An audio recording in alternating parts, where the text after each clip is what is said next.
तो आदाब, नमस्कार, सत श्री अकाल। स्वागत, अभिनंदन आपका अभिनव कैरियर एकेडमी के ऑनलाइन प्लेटफॉर्म पे।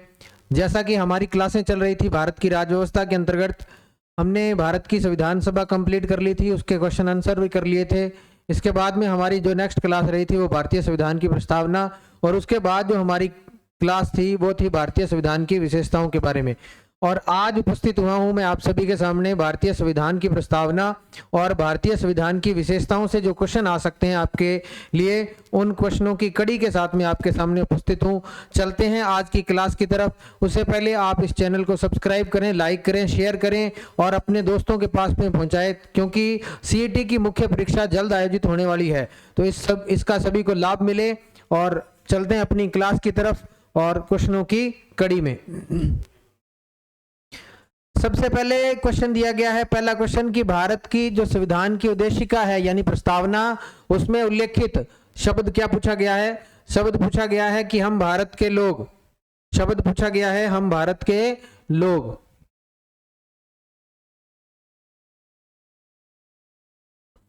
हम भारत के लोग संविधान की निम्नलिखित विशेषता से घनिष्ठ रूप से जुड़ा हुआ है।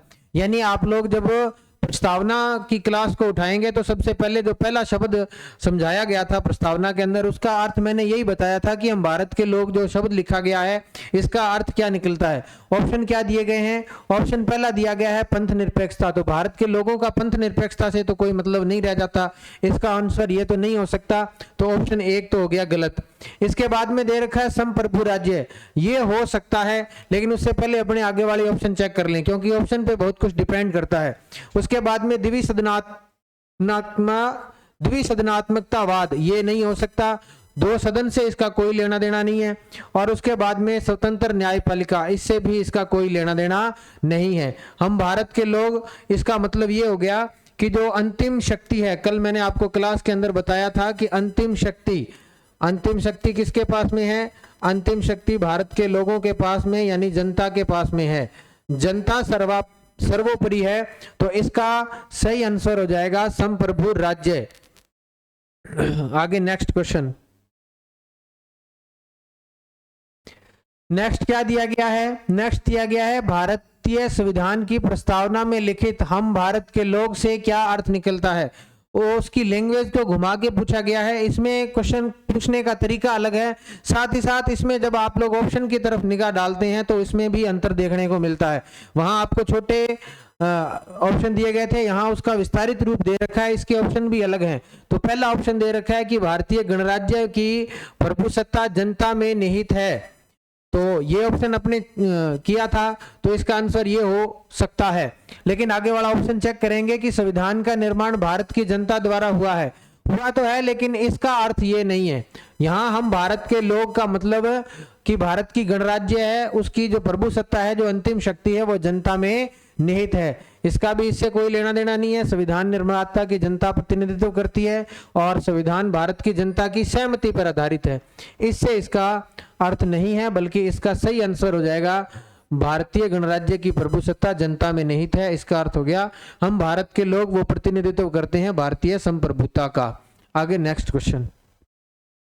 नेक्स्ट क्वेश्चन दिया गया है 42वें संविधान संशोधन अधिनियम 1976 द्वारा प्रस्तावना में किस शब्द को नहीं जोड़ा गया। देखो यहाँ क्वेश्चन की लैंग्वेज को समझना बहुत जरूरी है। क्वेश्चन में ये पूछा गया कि नहीं जोड़ा गया है। कई बार क्या होता है कि हम आते हुए क्वेश्चन को गलत कर देते हैं, वो इसलिए होता है क्योंकि हम क्वेश्चन की लैंग्वेज को पूरा नहीं पढ़ पाते, उसमें पूछा क्या जा रहा है इसको नहीं समझ पाते। तो इसमें नहीं जोड़ा गया शब्द पूछा है, तो कौन सा शब्द नहीं जोड़ा गया? तो धर्मनिरपेक्ष, ये तो जोड़ा गया था। समाजवादी, ये भी जोड़ा गया था। गुट निरपेक्ष, ये नहीं जोड़ा गया था। इसके साथ साथ अखंडता, तो ये शब्द भी जोड़ा गया था। तो आप लोगों को याद रखना है कि भारत की संविधान की प्रस्तावना के अंदर 42वें संविधान संशोधन द्वारा 3 शब्द जोड़े गए थे। पहला शब्द जुड़ा था समाजवादी, दूसरा जुड़ा था धर्मनिरपेक्ष या पंथ निरपेक्ष, और तीसरा शब्द जुड़ा था इसमें अखंडता।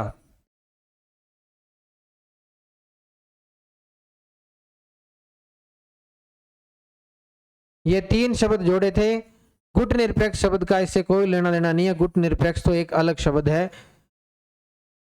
आगे नेक्स्ट क्वेश्चन दिया गया है, भारतीय संविधान की प्रस्तावना के बारे में कौन सा कथन सही है? सही पूछा गया है, पीछे वाले में सही नहीं है पूछा, इसमें पूछा गया कि सही है, कौन सा कथन सही है? सबसे पहले दिया गया है कि समाजवादी धर्मनिरपेक्ष शब्द 1950 में लागू संविधान के अंग थे। क्या अंग थे? पीछे वाले आंसर के अंदर ही बताया गया है कि समाजवादी और धर्मनिरपेक्ष शब्द 1950 के अंदर जो संविधान की प्रस्तावना थी उसमें शामिल नहीं थे। ये 1976 के अंतर्गत जो संविधान संशोधन हुआ था उसके द्वारा जोड़े गए थे। तो उक्त शब्द 1976 में संशोधन द्वारा जोड़े गए थे, ये तो सही है। उक्त शब्द 1985 में जोड़े गए थे, नहीं ये नहीं है। और उक्त शब्द संविधान की प्रस्तावना के अंग नहीं है, बल्कि वर्तमान में तो अंग है। तो इसका आंसर हो जाएगा ऑप्शन नंबर 2, उक्त शब्द 1976 और ये संशोधन था 42वां संविधान संशोधन, जिसके द्वारा 3 शब्द जोड़े गए थे। एक शब्द और है अखंडता। नेक्स्ट क्वेश्चन की तरफ बढ़ते हैं। मूल संविधान के अनुसार भारत एक है। अब देखो क्वेश्चन की लैंग्वेज इसमें भी घुमाई गई है। क्वेश्चन की लैंग्वेज इसने सीधा नहीं पूछा भारतीय संविधान के अनुसार, इसने पूछा है मूल भारतीय संविधान के अंदर। पहले शब्द की लैंग्वेज पढ़ेंगे आप लोग। इसके अंदर एक शब्द इंपॉर्टेंट दे रखा है मूल। तो मूल भारतीय संविधान के अंतर्गत क्या था? मूल भारतीय संविधान के अंतर्गत यह था कि भारत एक प्रभुत्व संपन्न लोकतंत्रात्मक गणराज्य है, ये सही है। जबकि आप लोग जब देखते हैं धर्मनिरपेक्ष, ये भी नहीं हो सकता, धर्मनिरपेक्ष नहीं हो सकता, समाजवादी नहीं हो सकता, क्योंकि ये तीनों ही शब्द हैं जो धर्मनिरपेक्ष शब्द और समाजवादी हैं, ये 42वें संविधान संशोधन द्वारा जोड़े गए थे। इसका मतलब है इसका आंसर 1 नंबर सही हो जाएगा। आपको क्वेश्चन की लैंग्वेज पढ़ के उसके अंदर पूछा क्या जा रहा है, इसके बाद में अपने क्वेश्चन को हल करना है। चारों ऑप्शन भी जरूर पढ़ने हैं आपको। इसके बाद में दिया गया है कि संविधान की उद्देशिका के संबंध में निम्न कथनों पर विचार करिए और दिए गए कूट की सहायता से बताइए कि इनमें से कौन सा सही नहीं है। सबसे पहले तो आप लोगों को कथन दिए गए हैं, उन कथनों को ध्यान से पढ़ना है, फिर जो सही है उनका चुनाव करना है। और चुनाव किसका करना है? सही नहीं है। सबसे पहले ऑप्शन दे रखा है 1 नंबर की डॉक्टर BR अम्बेडकर द्वारा प्रस्तुत ऑब्जेक्टिव प्रस्ताव ही उद्देशिका बना। तो ऑब्जेक्टिव प्रस्ताव तो नहीं बना, बल्कि उद्देश्य प्रस्ताव है वो भारतीय संविधान की क्या बना था? प्रस्तावना बना था। एक तरह से आप लोग कह सकते हैं कि उद्देश्य प्रस्ताव आगे चलकर भारतीय संविधान सभा की जो भारतीय संविधान की प्रस्तावना है वो बना था। तो ये तो सही नहीं है। सही बात है इसकी प्रकृति न्याय योग्य है। किसकी प्रकृति? भारतीय संविधान की प्रस्तावना की प्रकृति वो न्याय योग्य नहीं है, न्याय योग्य है नहीं है। भारत की संविधान की प्रस्तावना की प्रकृति न्याय योग्य नहीं है। तो ये तो हो गया गलत। अब इसमें संशोधन किया जा सकता है। किसमें संशोधन किया जा सकता है? भारतीय संविधान की प्रस्तावना में संशोधन किया जा सकता है। तो अब आप लोगों को सही नहीं है बताना है कौन सा सही नहीं है। तो इसका आंसर हो जाएगा कि इसकी प्रकृति न्याय योग्य है, ये सही नहीं है। बाकी दोनों ही सही है। नहीं नहीं नहीं नहीं नहीं नहीं, डॉक्टर BR अम्बेडकर द्वारा उपस्थित ऑब्जेक्टिव प्रस्ताव इसकी उद्देशिका बना, यह भी सही नहीं है। और इसमें संशोधन किया जा सकता है, ये सही है। तो 1 और 2 ये इसका सही आंसर हो जाएगा। ऑप्शन नंबर 3 केवल 1 और 2 है वो सही नहीं है, बल्कि 3 नंबर है वो इसका ऑप्शन सही है। आगे दिया गया है भारतीय संविधान की प्रस्तावना का उद्देश्य क्या है। कल जब अपनी क्लास लगाई थी तो उसके अंदर उद्देश्य और मूल तत्व दोनों के बारे में चर्चा की थी। तो वो अगर क्लास नहीं देखी तो सबसे पहले आप देखें, उसको देखने के बाद में इसका आंसर आप आसानी से कर पाएंगे। लिखा है सामाजिक, आर्थिक व राजनीतिक न्याय की स्थापना करना। देखते हैं आगे क्या ऑप्शन दिया गया है। हो सकता है ये भी राष्ट्र की एकता व अखंडता को सुनिश्चित करना, हो सकता है ये भी हो। भारत के लोकतांत्रिक स्वरूप को स्पष्ट करना, ये भी हो सकता है। लेकिन लास्ट वाला ऑप्शन देखो पढ़े, संविधान की प्रकृति और उद्देश्यों का संक्षेप में वर्णन करना। ऑप्शन के अकॉर्डिंग सबसे जो सटीक उत्तर निकलता है वो ऑप्शन नंबर 4 निकलता है, क्योंकि दिए गए तो है इसमें, लेकिन आपको चेक ये करना है कि ऑप्शन में क्या दिए गए हैं। चारों ऑप्शन पढ़ने के बाद में अगर आप देखेंगे तो इन तीनों का सार इसमें निकल के आ जाएगा। यही उद्देश्य है भारतीय संविधान की प्रस्तावना के अंतर्गत, और ये प्रकृति ये दोनों ही बता रहा है, तो इसका मतलब है इसका ऑप्शन नंबर 4 सही उत्तर हो जाएगा। आगे दिया गया है, संविधान के अंतर्गत भारतीय लोकतंत्र के आदर्शों को हम कहां देख सकते हैं, यानी कि भारतीय संविधान के आदर्श क्या रहेंगे, उसके उद्देश्य क्या रहेंगे, इसके बारे में हमको कहां दिखाई देता है। तो इसका आंसर नंबर हो जाएगा 2, प्रस्तावना के अंदर भारतीय संविधान के उद्देश्य या उसके आदर्श क्या हैं इसके बारे में देख सकते हैं, उनको समझ सकते हैं। आगे क्वेश्चन है कि भारतीय संविधान की प्रस्तावना में किस शब्द का प्रयोग राष्ट्रीय एकता और अखंडता को मजबूत करने के लिए किया गया है। अब क्वेश्चन बहुत ही शानदार क्वेश्चन है, शानदार क्वेश्चन आप लोग जिसको कह सकते हैं। शानदार ऐसा है क्योंकि इसमें यह पूछा गया है कि जो राष्ट्रीय एकता है और जो अखंडता है उसको आप मजबूत किस प्रकार से करेंगे। तो इसके अंदर आप लोगों को जब मैंने फ्रांसीसी क्रांति के बारे में बताया था तो उसके अंदर एक शब्द था बंधुत्व, तो यह शब्द इसका सही आंसर हो जाएगा, क्योंकि बंधुत्व है वो भारतीय राष्ट्र की एकता को और अखंडता को लंबे समय तक बढ़ा के रखेगा। बंधुत्व का मतलब होता है भाईचारा, अगर भाईचारा होगा तो राष्ट्र की एकता और अखंडता बनी रहेगी। आगे नेक्स्ट क्वेश्चन, भारत के संविधान की प्रकृति है, कैसी प्रकृति है भारत के संविधान की। इसमें यह लिखना था कि भारत के संविधान के उद्देशिका की प्रकृति, आप लोग इसको करेक्ट करें भी, उद्देशिका की प्रकृति कैसी, उद्देशिका के बारे में पूछा गया है इसमें, उद्देशिका की प्रकृति कैसी है। संविधान का भाग है, बिल्कुल सही बात है, संविधान का भाग है। केशवानंद भारतीवाद में यह कहा गया था कि प्रस्तावना संविधान का भाग है किंतु कोई विधिक प्रभाव नहीं रखती, यह भी सही है।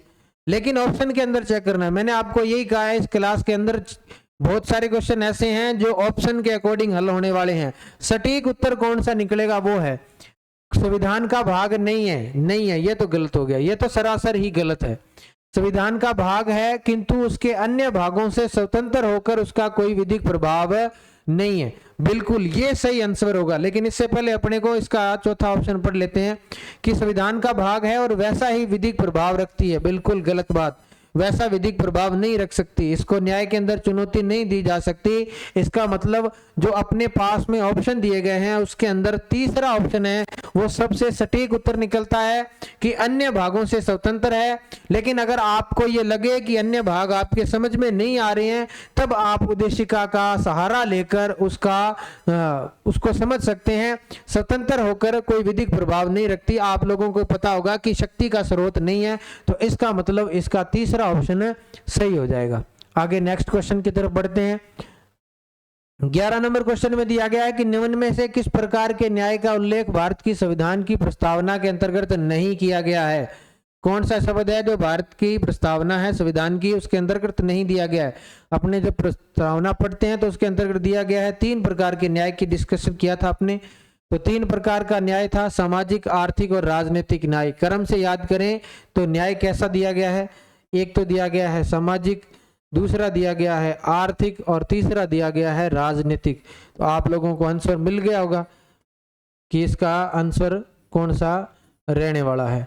तो इसका 1 नंबर जब ऑप्शन आप देखते हैं कि विधिक न्याय की भारत के प्रस्तावना के अंतर्गत बात नहीं की गई है। भारतीय संविधान की उद्देशिका के बारे में निम्न में से कौन सा कथन असत्य है, यानी आपको गलत जो है उसका चयन करना है, कौन सा है। उद्देशिका को संविधान का भाग नहीं माना जाता है, ये तो गलत क्वेश्चन है, ये असत्य है।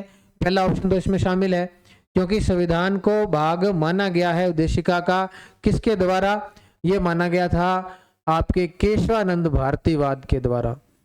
केशवानंद भारतीवाद जो बनाव केरल राज्य के अंतर्गत था उसके अंतर्गत 1973 में यह कहा गया कि जो प्रस्तावना है वो संविधान का अभिन्न अंग है, ये कहा गया। तो पहला ऑप्शन तो आपका असत्य है। उद्देशिका विधायिका की शक्तियों को नियंत्रित करने का कार्य करती है।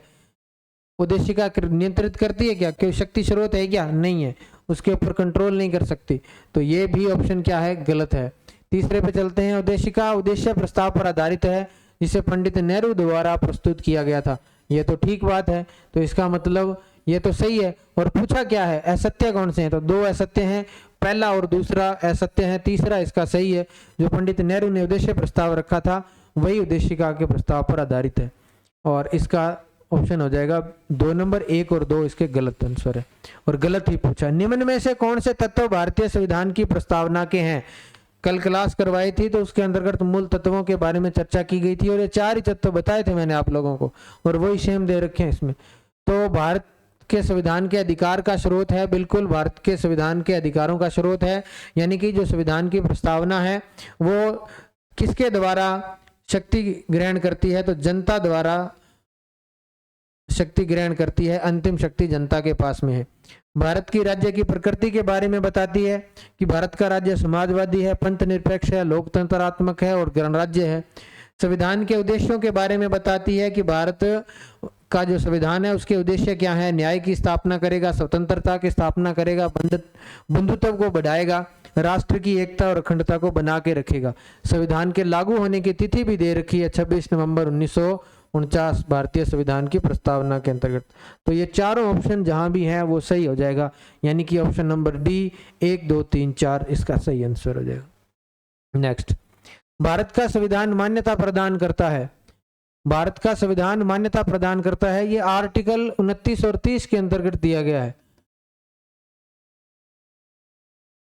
इसके अंतर्गत केवल धार्मिक अल्पसंख्यकों को, बिल्कुल गलत बात।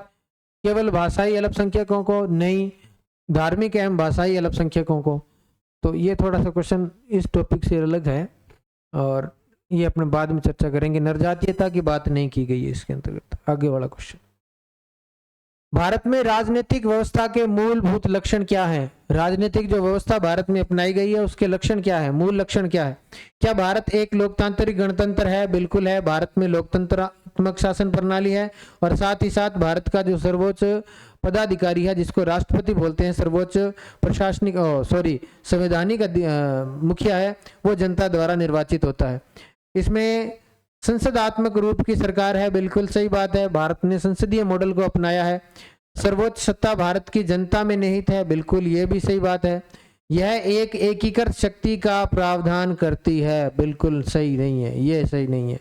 केवल और केवल एकीकृत नहीं है, बल्कि भारत के संविधान के अंतर्गत आप लोग जब देखेंगे तो उसमें संघात्मक प्लस एकात्मक दोनों का उल्लेख किया गया है। संघात्मक भी है और एकात्मक भी है। एकात्मकता की तरफ झुकाव ज्यादा है, लेकिन एकात्मक नहीं कह सकते। तो आप लोगों को आंसर इसका 1, 2 और 3 यानी कि ऑप्शन नंबर बी इसका सही आंसर हो जाएगा। नेक्स्ट, भारतीय संविधान की संरचना किस प्रकार की है। किस प्रकार की है, संघीय भी है, एकात्मक भी है, कठोर भी है, यानी तीनों ही प्रकार की है। लेकिन चौथे ऑप्शन के अकॉर्डिंग इसका ऑप्शन जब आप देखेंगे तो कुछ एकात्मक है और कुछ कठोर है। कुछ एकात्मक के साथ में संघात्मक शब्द अपने आप में जुड़ गया। अगर केवल एकात्मक दिया होता तब इसका आंसर और हो सकता था, लेकिन इसने ये कह दिया कुछ शब्द लगा दिया, तो यानी शब्दावली पे ध्यान देना है आपको, आंसर तब निकल के आएगा। भारत में वैध प्रभुसत्ता निहित है, यानी अंतिम शक्ति किसके पास में है। और यानी कि अब यहाँ ऑप्शन के अकॉर्डिंग अगर आप लोग चेक करेंगे तो सर्वोच्चता किसके अंदर है, तो वो भारतीय संविधान में है। भारतीय संविधान सबसे सर्वोपरि है। राष्ट्रपति नहीं है, न्यायपालिका भी नहीं है और मंत्रिमंडल भी नहीं है। इन तीनों संविधान से शक्ति प्राप्त करते हैं ये भारत की जो सरकार है वो तीनों ही। भारत के संविधान में संघीय शब्द की जगह किन शब्दों को स्थान दिया गया है। संघीय शब्द भारत के संविधान की प्रस्तावना या अन्य जगह भी नहीं है, प्रस्तावना में तो है ही नहीं, लेकिन संघीय शब्द का उल्लेख नहीं किया गया है। शब्द का उल्लेख किया गया है कि भारत कैसा संघ होगा, संघीय राज्य तो नहीं है, संघों का राज्य भी नहीं है, और राज्यों का संघ है ये हो गया, इसका इकाइयों का संघ ये नहीं है। यानी कि भारत कैसा स्टेट है, यूनियन ऑफ स्टेट है। फेडरेशन शब्द का यूज नहीं किया गया इसमें, तो इसका आंसर हो जाएगा राज्यों का संघ। भारतीय संघीय व्यवस्था की एक विशेषता है, क्या विशेषता है भारत की संविधान की, संघीय व्यवस्था जो भारत ने अपनाई है। क्या भारत की संघीय व्यवस्था के अंतर्गत दोहरी नागरिकता है क्या, दोहरी नागरिकता है नहीं। भारत के संविधान के अंतर्गत केवल और केवल एकल नागरिकता को स्थान दिया गया है। एकल नागरिकता है भारतीय संविधान के अंतर्गत। आप लोगों को राज्य की अलग से नागरिकता नहीं मिलती, तो ये तो गलत। संविधान की सर्वोच्चता, ये सही है, इसका संविधान ही सर्वोच्च है, पीछे वाले ऑप्शन में अपने किया था। केंद्र में संपूर्ण शक्ति, बिल्कुल गलत। केंद्र में संपूर्ण शक्ति नहीं है, बल्कि केंद्र तथा राज्यों के अंतर्गत दोनों को शक्तियां प्रदान की गई है। शक्तियों का विकेंद्रीकरण किया गया है, केंद्रीकरण नहीं किया गया। शक्तियों का एकीकरण नहीं, शक्ति एक के पास में नहीं है, शक्तियां संघ और राज्य की सरकार दोनों के पास में है। तो इसका ऑप्शन नंबर 2 सही आंसर हो जाएगा। एक विशेषता है संविधान की सर्वोच्चता। दिया है भारतीय संविधान का अभिभावक कौन है, रक्षक कौन है, संरक्षक कौन है भारतीय संविधान का।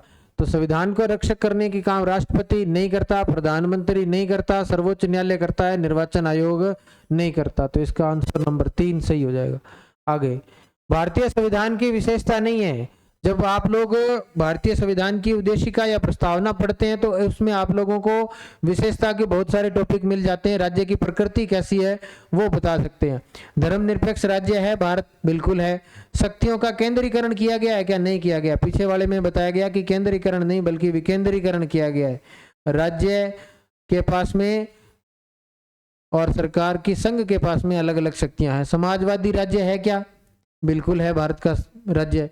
कठोरता एवं लचीलेपन का समन्वय है का, है, बिल्कुल है। तो इसका आंसर हो जाएगा शक्तियों का केंद्रीकरण नहीं है बल्कि शक्तियों का विकेंद्रीकरण किया गया है। नेक्स्ट, निम्न में से कौन से तत्व हमारे संविधान को एकात्मक स्वरूप प्रदान करते हैं। संघात्मक के साथ साथ एकात्मक रूप प्रदान करने का काम कौन करते हैं, यानी कि जो एकात्मकता की जो प्रवृत्ति है भारतीय संविधान की प्रकृति है उसको बढ़ाने का काम करते हैं। राज्यों में जो राष्ट्रपति शासन लगाया जाता है उसमें अवशिष्ट शक्तियां संसद के पास चली जाती है, बिल्कुल सही बात है। जब राष्ट्रपति आपातकाल लगाता है तो राज्य की जो सरकार है वो भंग कर दी जाती है और जो शक्तियां हैं वो किसके पास में चली जाती है, भारत की सरकार के पास में चली जाती है, संघ सरकार के पास चली जाती है। केंद्र सरकार के पास आपातकालीन अधिकार बढ़ जाते हैं, बिल्कुल सही है, पहले वाले की तरह ही है। अपशिष्ट शक्तियां आपातकाल और राष्ट्रपति शासन एक जैसा ही है। राज्य सरकारों को निर्देश देने की शक्ति केंद्र के पास में है, बिल्कुल है। आपातकाल में केंद्र सरकार समय समय पर आदेश देती है और पूरा शासन संभालती है। उसके अलावा और भी बहुत सी संघ सूची के विषय उसके अंदर कानून बनाने की शक्ति है और वो आदेश भी देती है समय समय पर। तो इसका आंसर 4 ऑप्शन नंबर सही हो जाएगा। यानी एकात्मकता को ये सब चीजें बढ़ावा देता है। एकात्मकता को और चीजें भी बढ़ावा देती है भारत के अंतर्गत। एकल नागरिकता है वो भारतीय एकात्मकता को बढ़ावा देती है।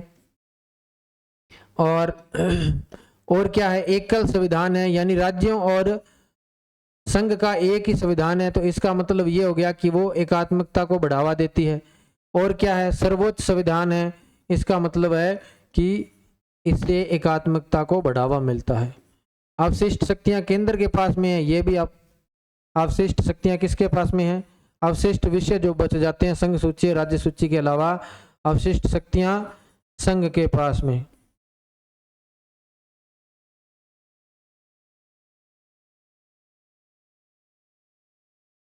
संघ के पास और बहुत सारे कारण हैं, कल बताया था मैंने आपको। आगे नेक्स्ट पे पढ़ते हैं। निम्नलिखित कौन सी विशेषता हमारे संविधान को एकात्मक स्वरूप प्रदान करती है। बिल्कुल पहले वाले ऑप्शन को जब आप देखेंगे तो उसमें बहुत सारी चीजें डिस्कस हो चुकी है। तो केंद्र की आपातकालीन शक्ति ये भी स्वरूप एकात्मकता को बढ़ावा देती है। राज्य में जब राष्ट्रपति शासन लागू हो जाता है तब भी केंद्र की एकात्मकता को बढ़ावा मिलता है। अवशिष्ट शक्तियां केंद्र के पास में चली जाती है, ये भी इसको बढ़ावा देती है। और राज्य सरकारों को निर्देश देने की शक्तियां जो केंद्र के पास में आ जाती है वो भी इस सबको बढ़ावा देती है, यानी एकात्मकता को प्रदान करती है। वो है ABCD, यानी इसका ऑप्शन नंबर 4। भारतीय संविधान कैसा है, भारतीय संविधान लचीला है। आर्टिकल आप लोग पढ़ेंगे तो आर्टिकल 2, 3 और 169 वो बिल्कुल सामान्य बहुमत के द्वारा उसमें संशोधन किया जा सकता है। लेकिन अगर आप लोगों ने संविधान के अंदर और ज़्यादा परिवर्तन करने हैं या आपने मौलिक अधिकारों में परिवर्तन करने हैं तो वहां आपको आर्टिकल 368 के तहत संविधान संशोधन करना पड़ेगा।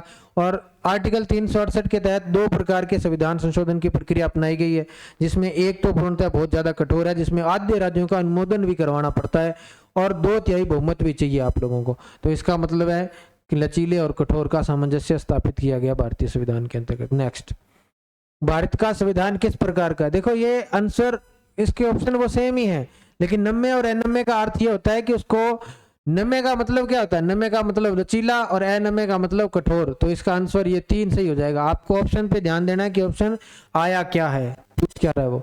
उद्देश्य प्रस्ताव को किसने आगे बढ़ाया, जिसे भारत बाद में भारत के संविधान की प्रस्तावना के रूप में रूपांतरित या बदल दिया गया? राजेंद्र प्रसाद ने रखा था क्या उद्देश्य प्रस्ताव? बिल्कुल गलत, ये नहीं है। जेबी कृपलानी, ये भी नहीं है। जवाहरलाल नेहरू ने रखा था उद्देश्य प्रस्ताव।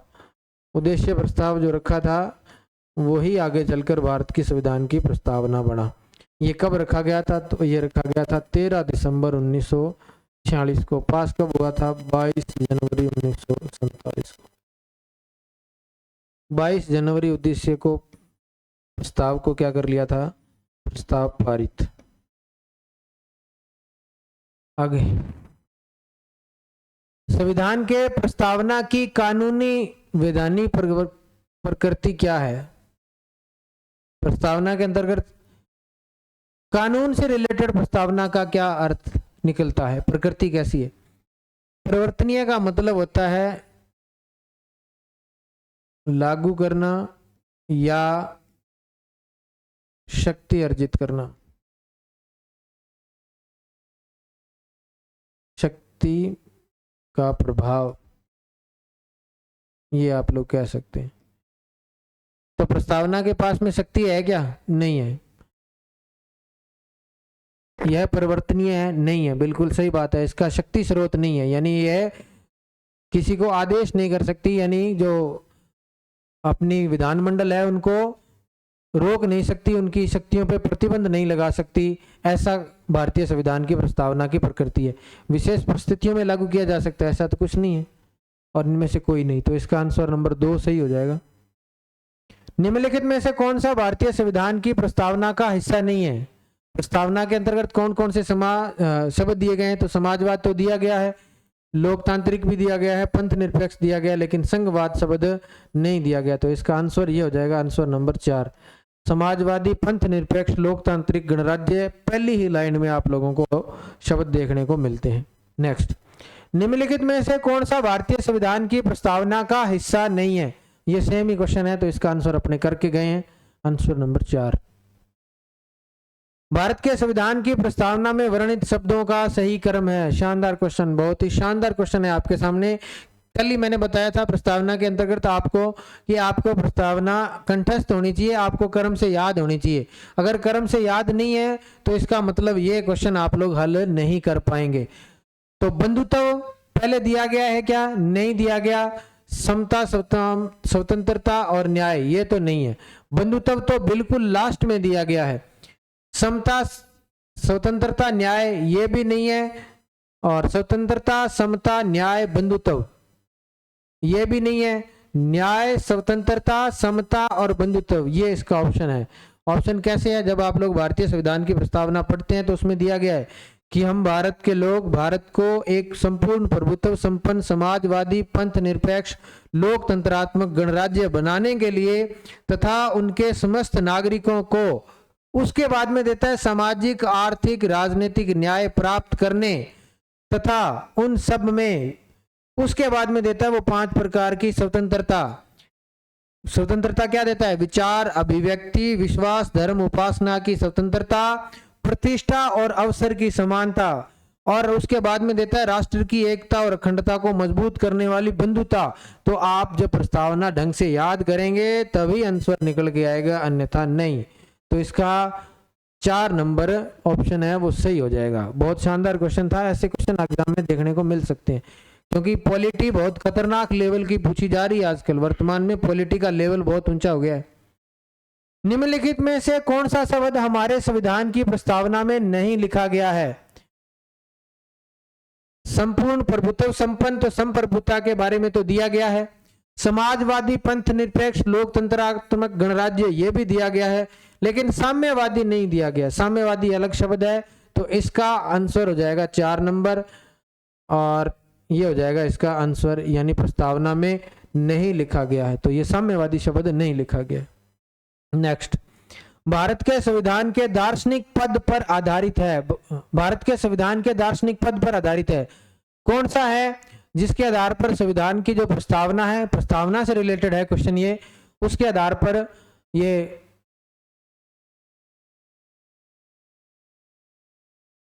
पूछा गया है। कि भारत के संविधान के दार्शनिक पद पर आधारित है। तो ये हो जाएगा इसका पंडित नेहरू का जो उद्देश्य प्रस्ताव आया था 1947 के अंतर्गत, वो है ये। यहाँ पर आप लोग लिख सकते हैं, उद्देशिका के बारे में है वो है। नेक्स्ट, भारतीय संविधान की प्रस्तावना में कौन सा शब्द यह दर्शाता है कि भारत किसी भी बाहरी नियंत्रण से मुक्त है? कल जब क्लास आयोजित हुई थी तो उसमें पहली लाइन के अंदर ही मैंने अर्थ बताया था आपको। तो पंथ निरपेक्षता का तो इससे कोई लेना देना नहीं है। गणराज्य का मतलब होता है कि जिस देश का संवैधानिक मुखिया, जिस देश का संवैधानिक मुखिया किसके द्वारा निर्वाचित हो? जनता द्वारा निर्वाचित हो। संवैधानिक मुखिया जनता द्वारा निर्वाचित। तो भारत का राष्ट्रपति क्या होता है? भारत का राष्ट्रपति निर्वाचित किया जाता है जनता द्वारा। वो प्रत्यक्ष तो नहीं होता लेकिन अप्रत्यक्ष होता है। समाजवादी का नियंत्रण से कोई लेना देना नहीं है। संपूर्ण प्रभुत्व संपन्न। संपूर्ण प्रभुत्व संपन्न का मतलब होता है कि हम बाहरी और आंतरिक, बाहरी व आंतरिक दोनों प्रकार से संप्रभु हैं। आंतरिक मामलों में हमें क्या डिसीजन लेना है और बाहरी मामलों में हमें क्या डिसीजन लेना है, इसके बारे में अगर कोई बात बताता है वो संपूर्ण प्रभुत्व संपन्न। भारतीय संविधान की निम्न में से कौन सी विशेषताएं हैं? विशेषता के बारे में है तो पहला दे रखा है लोकतंत्रात्मक गणराज्य। बिल्कुल है, लोकतंत्र की प्रणाली भी अपनाई गई है, साथ ही साथ गणराज्य भी है। अब ब्रिटेन लोकतंत्र तो है लेकिन अपने आप को गणराज्य नहीं कह सकता वो, क्योंकि वहां किसका शासन चलता है? वहां रानी का शासन चलता है, क्वीन या वो क्या बोलते हैं, किंग के अकॉर्डिंग वहां का शासन है। जो मुखिया है वो राजघराने से चुना जाता है। वैश्विक मताधिकार का उल्लेख भारत के संविधान के संविधान के अंतर्गत किया गया है तो बिल्कुल किया गया है। सभी को वोट डालने का अधिकार है 18 वर्ष की आयु पूर्ण होने के बाद में। भाषाई व धार्मिक अल्पसंख्यकों का प्रावधान किया गया है, बिल्कुल किया गया है। धार्मिक और भाषाई अल्पसंख्यकों को विशेष संरक्षण प्रदान किया गया है। और भारत एक राज्यों का संघ है यानी यूनियन ऑफ स्टेट्स है, तो इसका मतलब है इसका ऑप्शन नंबर 4 हो जाएगा। ये चारों ही विशेषताएं भारतीय संविधान की है। अंतिम क्वेश्चन है, निम्नलिखित में से कौन सा भारतीय संविधान की विशेषता नहीं है? उसमें पूछा विशेषता है, इसमें पूछा विशेषता नहीं है। क्वेश्चन को ध्यान से पढ़ना है। संसदात्मक सरकार है, बिल्कुल है, जिसको उत्तरदायी प्रधानमंत्री या वेस्ट मिनिस्टर सरकार कहते हैं, वो भारत में अपनाई गई है। भारत में स्वतंत्र, निष्पक्ष और एकीकृत न्यायपालिका है। एकीकृत का मतलब होता है कि एक ही मुख्य न्यायालय है जो भारत की बाकी न्यायपालिकाओं के ऊपर कंट्रोल करने का काम करता है। स्वतंत्र और निष्पक्ष एकीकृत न्यायपालिका।